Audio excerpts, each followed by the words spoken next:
Nos dimos cuenta que aquellas cosas que cambian pueden tener varios impactos en cuanto a una historia se refiere.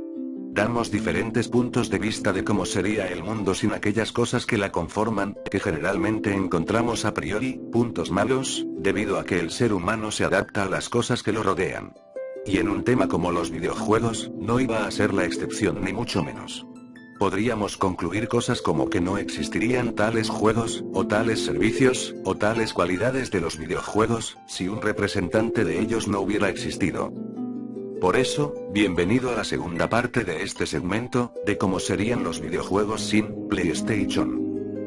Hola a todos, aquí Pau Grillo con la segunda parte de este segmento, que ya leyendo el título saben de qué será, y cómo será la siguiente parte.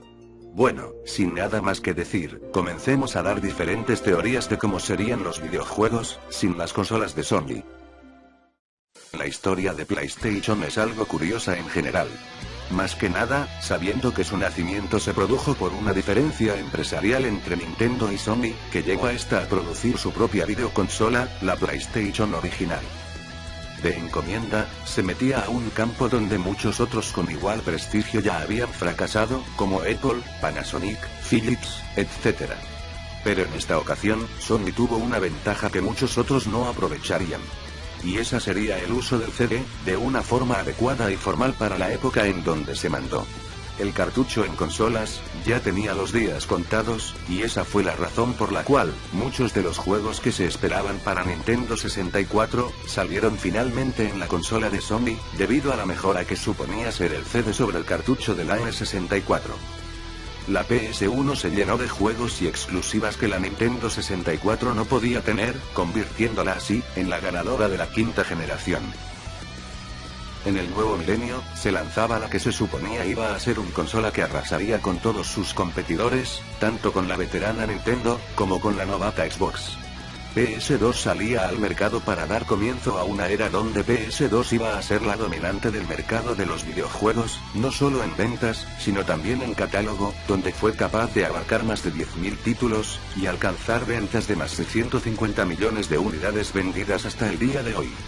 Tenía innovaciones muy interesantes, como la retrocompatibilidad con la PS1, un servicio online, aunque algo limitado, era muy funcional, y un sistema de sensor que era el EyeToy, que atribuyeron a dar más popularidad a la consola, de la que ya tenía. Para el PS3, se tuvo uno que otro bug en su historia, así como algunos errores que a día de hoy ya se han corregido, y un precio desorbitante para una consola que prometió mucho, y que al final lo cumplió, pero dicha promesa valía bastante dinero de por sí. Eso sí, esta vez la PS3 no fue capaz de levantar las mismas ventas de PS2, en parte debido a la invasión de Microsoft, con su Xbox 360, y con Nintendo y sus apreciables juegos para cualquier jugador. Aún así, la consola fue capaz de elevarse muy bien con los usuarios, llegando a vender más de 75 millones de consolas actualmente, yendo cabeza con Microsoft. Y ahora, año 2013, PS4 ha sido anunciada, con una mejor promesa y con un mejor precio del que nos ofrecía la PS3. ¿Será esta capaz de reproducir el éxito que fue la PS2? Solo el tiempo resolverá esa duda. Pero bueno, ahora, llegamos a la parte que estoy seguro realmente no interesa. ¿Cómo serían los videojuegos sin PlayStation? Bueno, para esta ocasión tengo solamente 4 teorías de lo que probablemente hubiera ocurrido en caso de que PlayStation no hubiera existido. Bueno, empecemos. Teoría 1. Si PlayStation jamás hubiera existido, yo podría pensar que Nintendo sería en este momento, la dominadora del mercado. Porque si hacemos memoria, Sony le quitó el trono a Nintendo en la época de los 64 bits, por su puta decisión de usar cartuchos. Pero, ¿y si hubiera existido el tan denominado Nintendo PlayStation? Quizás las ventas y juegos que podría haber tenido Nintendo en la quinta generación, hubieran sido mucho más altas que las que realmente tuvo el Nintendo 64. Y quizás por ello, Nintendo hubiera mantenido la misma línea de éxito que tuvo la PS1 y la PS2, que claro, hubiera seguido con la ayuda de Sony. Y si nos vamos a frecuencias más grandes, hay que recordar que el mercado portátil habría sido todo de Nintendo, y que sería mucho más factible a como es actualmente. ¿Nintendo sería dueña de los videojuegos como hace 20 años? Quién sabe, lastimosamente, el tiempo jamás nos dará esa respuesta. Teoría 2. Si PlayStation no hubiera llegado al mundo, quizás, y digo quizás, hubiéramos utilizado los cartuchos hasta la GameCube. ¿Por qué digo esto? Recordemos, que el cambio drástico de usar discos ópticos en la GameCube, fue debido a que los cartuchos se vieron muy opacados por los CDS de la PlayStation. También pensemos que si PlayStation jamás hubiera existido, Sega hubiera podido popularizar el uso de los CDS con una consola como la Dreamcast, y por ende, el cambio de cartuchos seguiría vigente, en condiciones exageradas de éxito, hasta en la Wii probablemente. ¿Estaríamos usando un cartucho para jugar los juegos de la actual generación? Quizás, al menos los de Nintendo, pienso yo. Teoría 3. Si PlayStation jamás hubiera existido, Dreamcast probablemente hubiera sido un éxito. Esto se contrasta con la teoría anterior.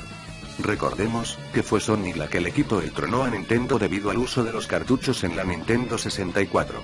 Y si Sony jamás hubiera existido, yo pienso que Sega con su Dreamcast, hubiera popularizado el uso del CD, y tendría en este momento la popularidad de la PS1 y PS2. Es más, yendo por esta línea, entre comillas, temporal, quizás Sega en este momento estaría viva aún, y seguiríamos viendo la lucha de Nintendo contra Sega que tanto se recuerda en la época dorada de los videojuegos. Sega hubiera seguido viva si hubiera tomado el lugar de PlayStation en la quinta generación. Probablemente, y quizás, con Sega viva en la quinta generación, no habría existido Xbox, que entró al mercado, gracias a la manufacturación y fracaso de la Dreamcast. Teoría 4. Si PlayStation no hubiera llegado al mundo, quizás, estaríamos faltos de innovación por parte de las otras empresas y de la misma Sony. ¿Por qué digo falta de innovaciones? Recordemos, que Sony en su dispositivo PlayStation, ha innovado con cosas como el Toy. Xbox ha innovado con Kinect y con Smart Glass. Y Nintendo con el Wiimote, el Touchpad, y la doble pantalla. Si PlayStation jamás hubiera existido, quizás las empresas no hubieran intentado innovar para superarla. Recordemos, que el principal atractivo de Wii sobre PS3, fue el sensor de movimiento. Y el de la Nintendo DS sobre el PSP, fue la doble pantalla y el Touchpad. Sin Sony en la carrera, es probable que estas innovaciones jamás hubieran existido. Así como el Toy. Y sin despreciar a Microsoft, que también intentó superar a Sony en el ámbito innovador. ¿Pero a qué se debe que faltaran estas innovaciones? Nintendo y Microsoft, se dieron cuenta que no podían ganarle a Sony en ventas si seguían manteniendo una misma línea de innovación. Así que cada uno optó por innovar de manera diferente para superar a las demás. Y no está mal dicho decir, que PlayStation fue la promotora de todo esto. Hay que pensar que PlayStation fue la impulsadora de muchas ideas innovadoras en los videojuegos. Yo diría que sí, aunque, la verdad, me parecería muy mal, que los videojuegos no tuvieran dichas innovaciones. Bueno amigos, ahora como en el vídeo anterior, tengo la opinión de un usuario sobre este tema. Aquí se los dejo con su opinión. Bueno, si Sony no hubiera existido, podría pensar tres cosas.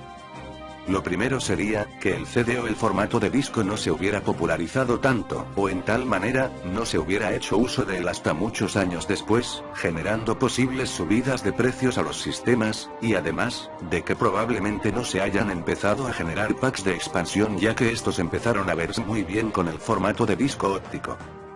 Lo segundo, es que empresas muy buenas como Naughty Dog, Sony Santa Mónica, etc., y quizás no hubiéramos tenido grandes despegues de juegos en otras regiones, como por ejemplo Final Fantasy VII, que fue el primer juego de la franquicia que llegó a Europa gracias a la distribución de Sony como tal.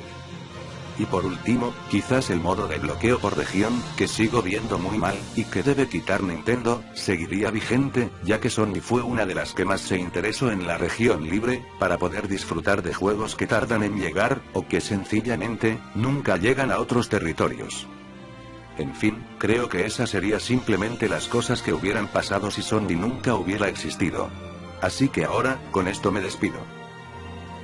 Bueno amigos, eso fue todo, espero que les haya gustado, no siendo más me despido, y esperen la segunda parte, se las traeré lo más pronto que pueda. Bueno, entonces me voy, no olvides comentar, puntuar y suscribirte. Nos vemos en otro vídeo, adiós.